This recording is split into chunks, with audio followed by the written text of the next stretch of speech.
performer, producer, host, Brian Nankervis. Hello and thanks. Well, let's talk RocKwiz, and I'll give a bit of background. In 2005, you co-created that show, and it was hosted by Julia Zamiro and filmed in front of a live audience at the SB. You co-wrote and co-produced the show, and you appeared in it, obviously, as the adjudicator. Yeah. So, once and for all, can we please have the definitive account of the show's genesis and how you ended up at SBS and what went down with the ABC? Yes, indeed, John. Well, one of the interesting things is that I was the host of the pilot. So we shot a pilot in about 2003 at Chapel Off Chapel. We had Dougal was our roadie, but he was also the scorekeeper. But we had two roadies, and we had some mechanism where they wound cards. Anyway, we had the original RocKwiz Orchestra, Peter Luscombe, James Black, and Mark Ferry. We had Stephen Cummings on one team and Ella Hooper, who'd just come out of Killing Heidi, on the other.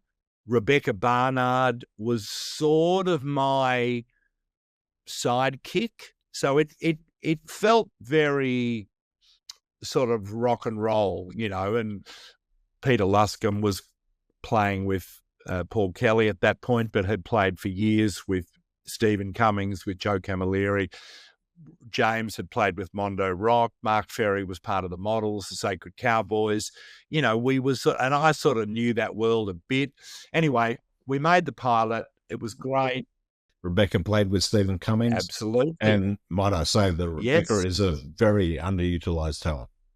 Wonderful, wonderful artist, incredible singer, and a great, her nickname used to be the Trooper, and she could do anything. She could sing, she could talk, So it was a pretty good pilot. It was a bit probably long, but the same, the structure was the same. The band would play, I would get people from the audience, and I'd run a couple of rounds of questions, and we'd pick four. The best four would go into the show, so they'd be on the desks. Had a Who Can It Be Now, my first band was the Polacco Brothers. I formed the Sports. Stephen Cummings. That's right. Ladies and surprise, he'd come out, do a song, sit. The other one, Ella Hooper, she'd do a song, sit, have the quiz, fast, what do we call it, the Furious Five, $1 Million Riff, all those segments 25 years later or 22 years later are still what we do. And then they'd close the show with a duet. So that was the structure. It was a really tight, really great structure, I think. Anyway, we shopped, Renegade Films, Kenny Connor and Joe Connor and Peter Bainhog, shopped the pilot around. So every network had a look at it. Every network said no. And anyway, we kept trying. Anyway, there was a change of management at SBS. And Peter Bainhog, my dear friend, my co-producer, said, I'll take it back. I think he might have known the new guy, Matt someone. Anyway, Matt loved it. And he comes back and he goes, no, we'll do that. It's fantastic. Absolutely. However, SBS has a charter that we have an ethnic audience, and so your host, Brian Nankervis, it's not quite right. So we'd like to do the show, but we want a host with an ethnic background. Yes.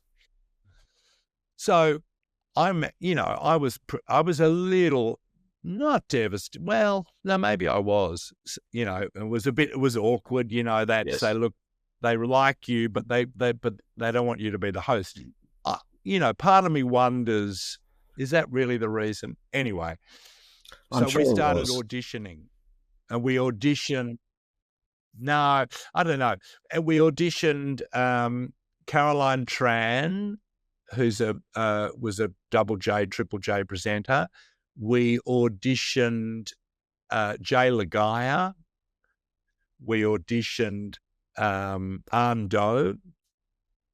And then finally, James Black, our guitar player, keyboard player, he said, I saw this incredible show the other night, which was improvised musical, spontaneous Broadway.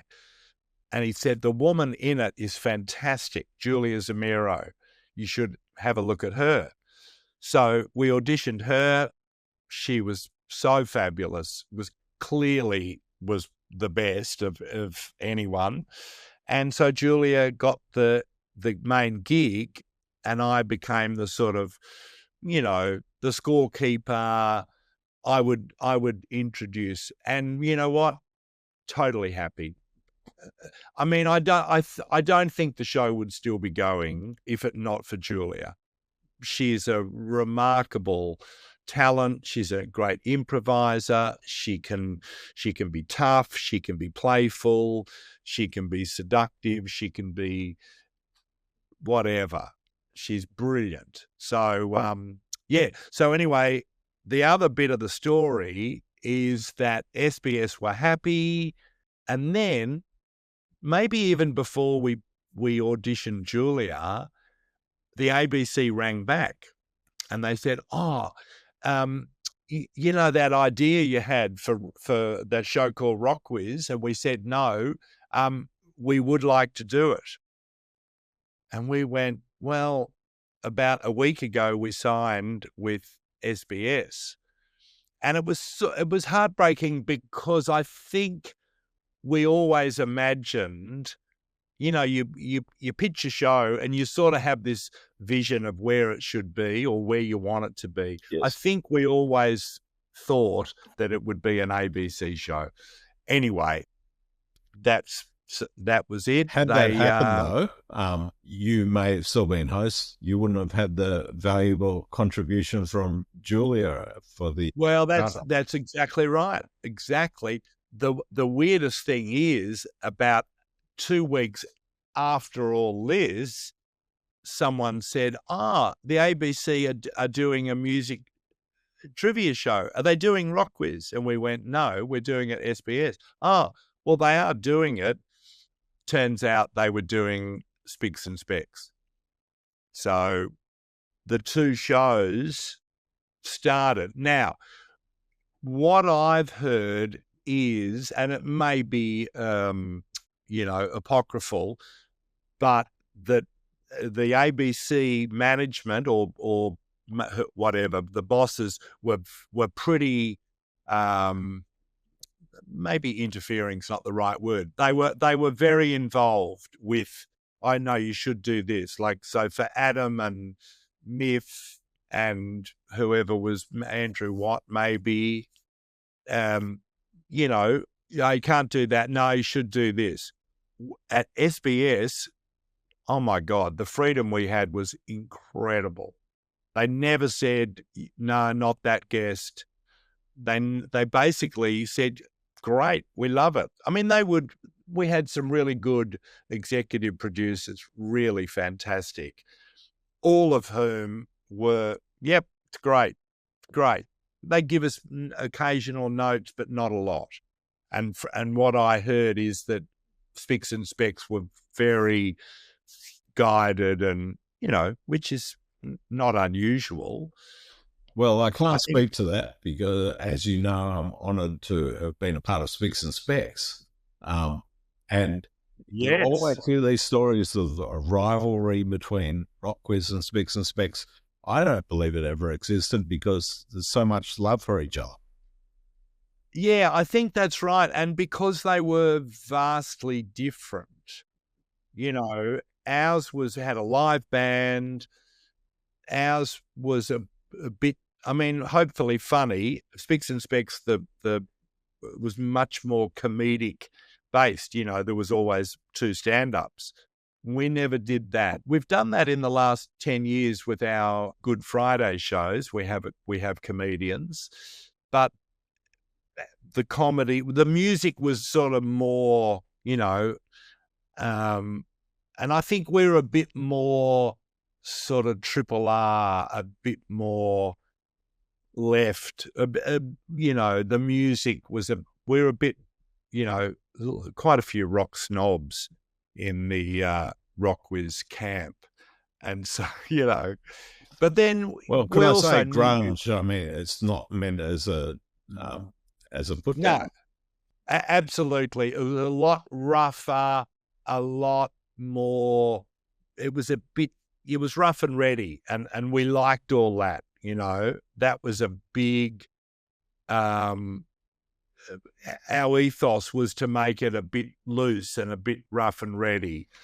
I was just going to say, any rivalry, you're right, there wasn't. And, you know, we all liked Adam and Miff, and we knew lots of people who were part of that, and Alan.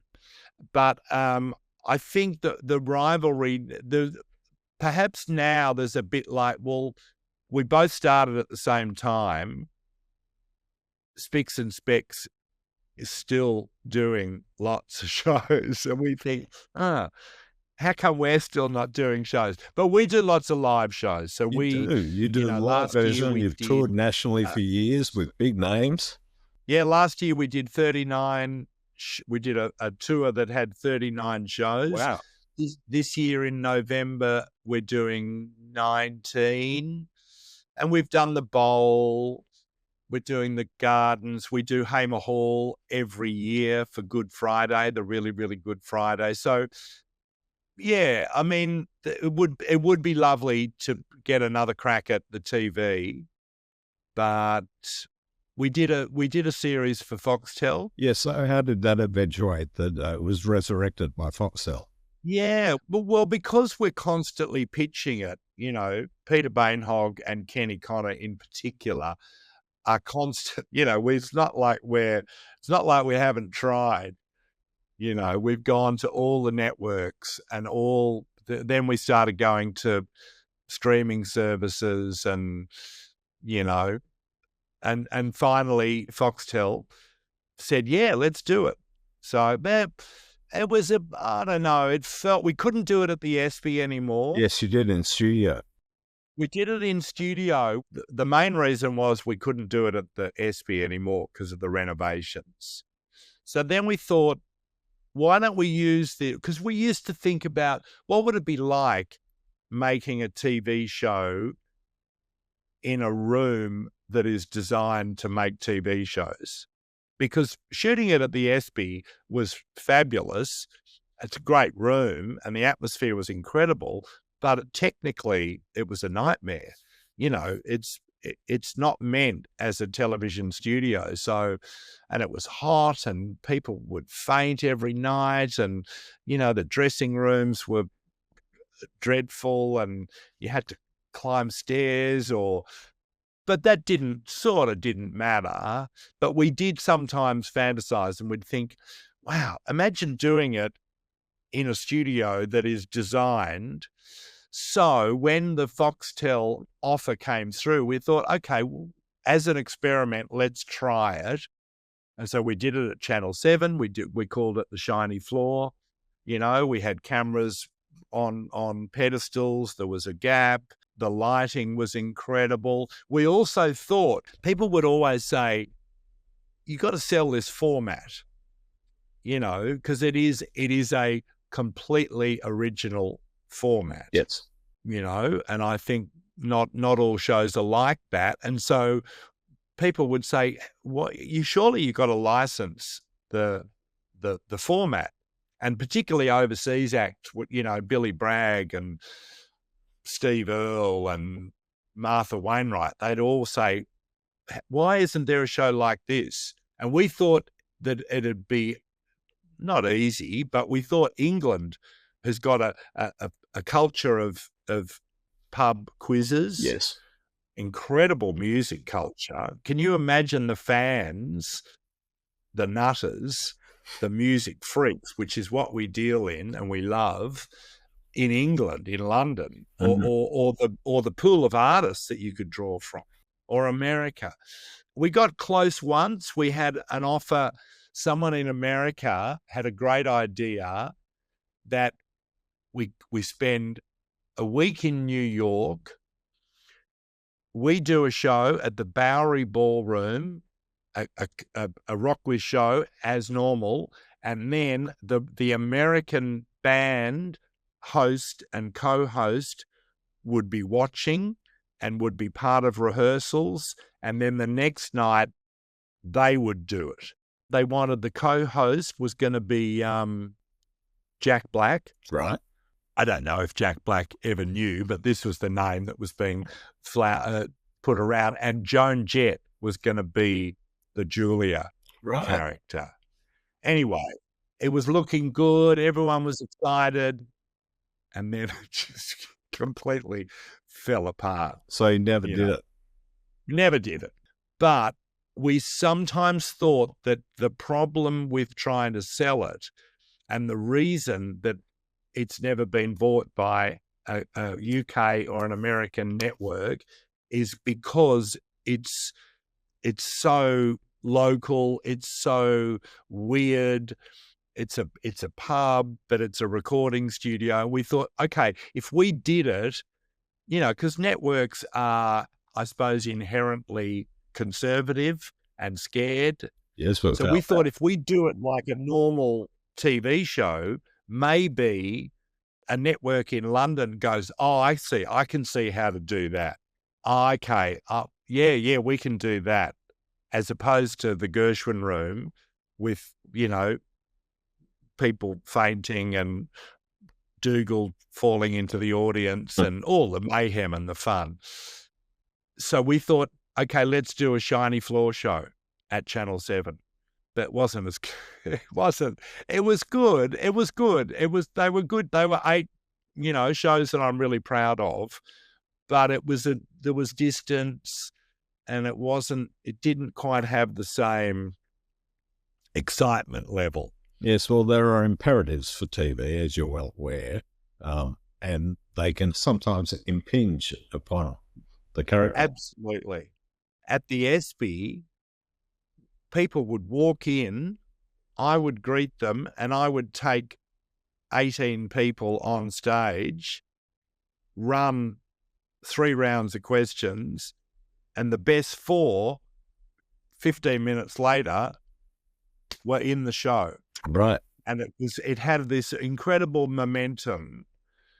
At Foxtel, they said you have to select all the contestants 4 weeks earlier so we can run police checks and so we can approve who is on. And we said, nah, it's better if you do it on the night. It's better if it all happens. It's organic. They don't get time to plan. They don't get time to be nervous. They're just in the moment. And they said, no, it's not negotiable. We've got to do police checks. We've got to, blah, blah, blah. Well, it's one of the very fortunate things about the world changing. That is a factor now. Yeah. Yeah. And that's, I suppose that's why we love doing the live show, because it's all on our own terms. And we do people come in, I get them up on stage.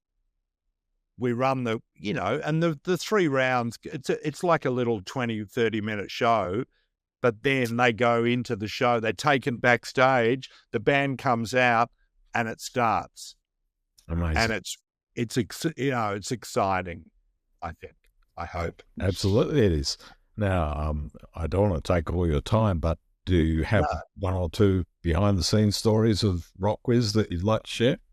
How many? I mean, that's the thing. There's 20 years and all these live. There's a couple of 100 live shows. Give us a memory.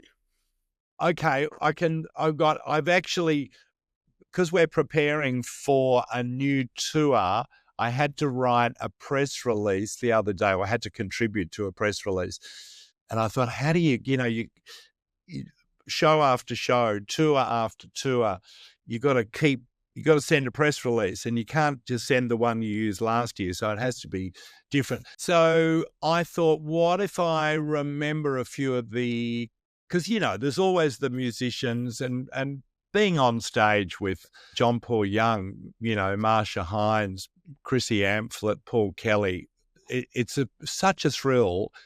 Also, especially for me, because I am a music fan / addict / obsessive. Indeed. And we haven't even spoken about Hesse Shed. No, that's right. Hesse's Shed. Yeah, I'm a music obsessive. And so to be involved in a show which is music is incredible. So back to the press release, I thought we'll say that we'll have household names, but we'll have up and coming artists, because we realized very early on that if we just had veteran household names, people would say, well, yeah, but what about the new act? So it's always a combination of the new and the old. Anyway, I thought, what about a few of the contestant stories? Because the contestants, often after the show, people want to talk about the wacky bloke who was a builder from Bateman's Bay who won his way through, sang incredible karaoke, flirted with Julia, whacked Jimmy Barnes in the shoulder when he didn't get one right. These are fans who have spent their whole life obsessed with music, and they've loved RocKwiz, and suddenly they walk into the theatre in Tamworth or the town hall in Dubbo or some beautiful old theatre in Toowoomba, the Empire, and they're in their show. The desks, the drapes, the chandelier, the band. So I thought I'll talk about a few of these contestants. So last year we just had so many incredible contestants. There was a woman called Julie who we were playing High Voltage by AC/DC, and she jumped out of her seat, ran for the stage. The show hadn't started. It was my bit. Grabbed the microphone, belted out an incredible version of High Voltage. The audience went completely nuts. She won her way through to the show. She sang something else. She sat next to it. She was about maybe late 60s. She was sitting next to another kid who I think she knew from, I think this was in Dubbo. Anyway, he was great. They were this incredible team. They won. And at the end of the night, she came up and she said, my late husband, Larry, loved RocKwiz so much. AC/DC was the first band he ever saw. He passed away a year ago.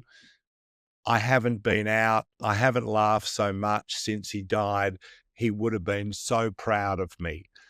And it was beautiful. And we get a lot of that because I think music touches us, from a nostalgia point of view, but it thrills us, and it's collective, it's community. And so, she was able to sort of bask in the music, and she was sitting next to Steve Kilbey, and who else? There was maybe Vicar Bull. And it was great. The other one that I loved was in Caloundra. A guy, because Julia always says, what do you do? And blah, blah, blah. And what was your first record? What was your first concert? And she said, what do you do? And he said, you don't want to know what I do. You should meet my wife. Julia said, what do you mean? She said, well, my wife used to sing backup for Rod Stewart. And Julia said, what? And he said, yeah, 30 years ago. Oh, incredible. Anyway, there she is in the front row. Julia gets her to stand up. She takes a bow. We go on with the show. at interval, I got chatting with that guy. I said, how about that? Your wife sang backup for Rod Stewart. And he said, oh, yeah. And not only that, she used to go out with the keyboard player from Mott the Hoople, all the young dudes, Ian Hunter. And I said, wow, that's incredible, knowing that in about 15 minutes back on stage, the band was going to do a version of All the Young Dudes. Wow. The Hoople. I didn't tell him.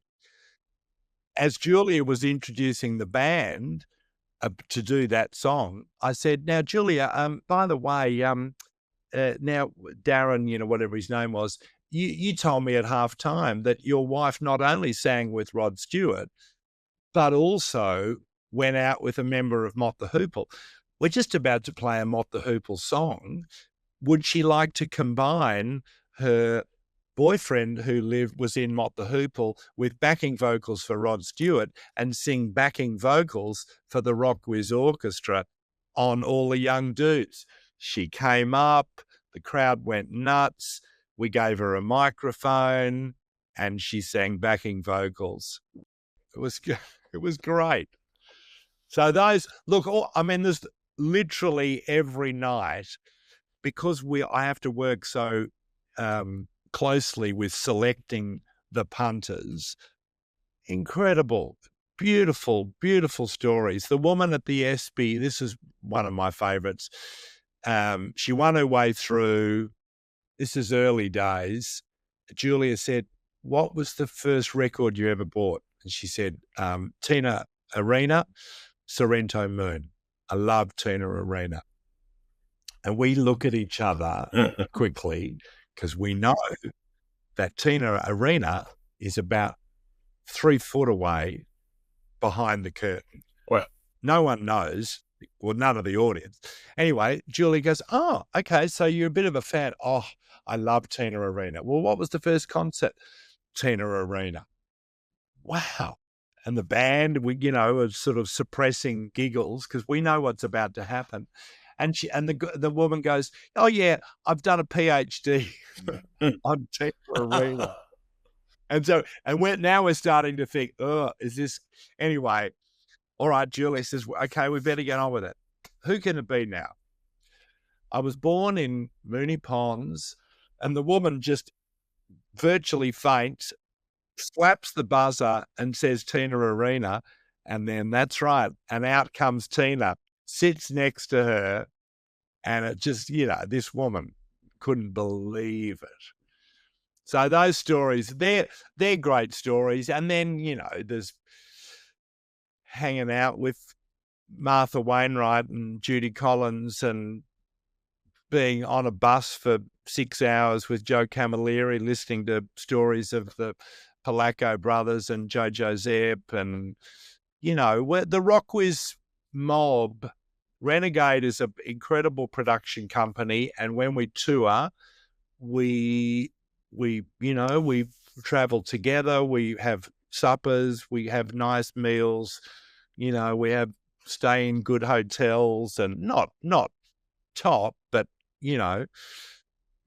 it's very social, and we have little, Dougal will take people on bushwalking trips, and I'll organise Frisbee games on the beach, and it's fun. It's great fun. It sounds incredible. And, for better or worse, a lot of those experiences can't be provided on television, unfortunately. Totally. Absolutely. It's immersive, and that's the thing with doing a tour. Like this tour last year, 39 shows. We opened in Orange, and then we went to Dubbo, Tamworth, roughly maybe Port Macquarie. Okay, by the time we got to Port Macquarie, we were really, the show was sort of rocking, because, the script is roughly, I changed the questions around a bit, but the main bits are sort of set. And so it becomes like a theatrical, you got to hit those lines. but you try things in Dubbo and that worked in Tamworth, and what about that thing that you, and Julia, that's the great thing. Julia is such a great improviser that she will discover a gag in the first half that works because it was improvised and it was of the moment. But she's so good, she can put it back like a good comic. She'll drop it in again, and even though it sounds like she's just thought of it, she found it the night before and she refined it, and so it's incredibly challenging, and it's like Glenn. I think of Glenn Robbins. He would be analysing. Okay, you know how Julia walked to that guy and then you came around the back. What if you delayed coming around and let her do a bit more there? And what if Lucky did a drum fill there? And so we'll have drinks after the show in someone's hotel room or in the bar, and invariably we're analysing the show. Invariably we're going, okay, that song shouldn't be there, or that riff didn't work. That riff was too long. Can you cut it in half? No, it needs to be long. I think it should be short. Okay, well, we'll try it short. It's like anything, you refine and you learn on the go. Yeah. And TV it's harder with TV because you've got 3 lighting people and you've got 5 camera people, and you have to hit the mark and the lighting has to be right. And when we first did it, we were doing 2 shows a night. So you might have, Joe Camilleri and Christina New in the first show, and then the second show is Paul Kelly and who do we have? Katie Steele from Little Birdie. You got to get your head, and then by the time you're doing the Paul Kelly show, Joe's gone and Christine's gone. We always used to go to Chicholina for supper, and they would invariably all come back, and we'd, toast rock and roll, and we'd toast each other, and it was great. Well, I have to toast you. We didn't get to, like I said, as he shared.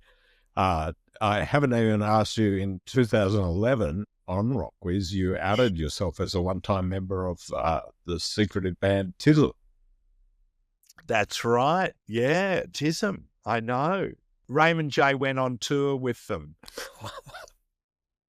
Which we did Canberra, the Paddington RSL, like Tullabudger, or no, some joint in Coolangatta. And so I would do Raymond for 10 minutes. No, Harem Scarem would do a set, and then I would do Raymond, and then Tism. Tism crowd didn't want some bloke in a beret doing poetry. They were tough, but the Tism was fun hanging with them, And yeah, one night I wore the mask, and I had to learn 18 dance routines, because every song had one guy who was overseas for the launch of Great Trucking Songs of the Renaissance, and I was asked to do it, and I said sure, and I wore a mask with little holes, and one of the routines involved people putting hands on shoulders. The guy behind me, his hand pushed the mask around so the eye holes were there, and I fell off the stage at the Palace Theatre. Quite an experience. And we haven't spoken about Sue, who made a cameo earlier, and you do docos with her, and ABC Radio. So yes, before we finish, you need to tell people what you do on ABC Radio and how they can listen. Yes, sure. Well, mentioning Sue, we should say that she's got a brand new film called Careless. Excellent. That is showing as part of the 2025 Melbourne International Film Festival. There you go. Now, I've been doing the Friday Review on the ABC for 10 years. and I'd started with Rochelle Hunt, and now I'm with Jacinta Parsons. And I've been doing Saturday morning breakfast on the ABC for this year, and I love it. That's the weird thing. When I left teaching in 1985, my plan was to try and get a job in radio, and it took 30 years.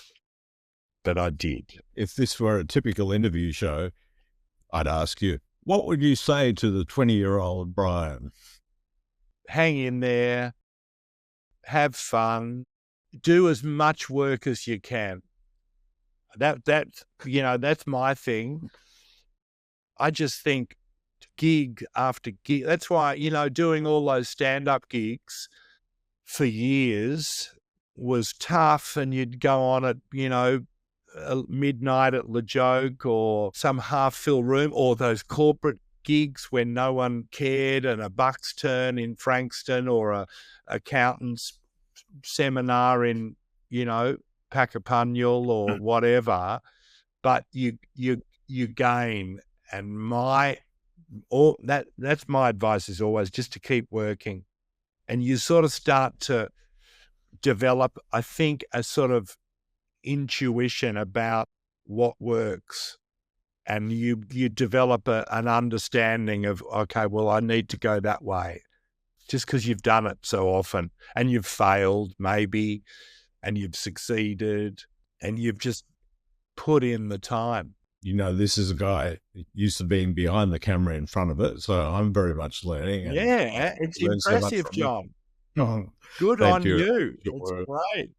But I won't say where Brian and I bumped into each other, and I mentioned the podcast, and he has been the most willing and supportive participant.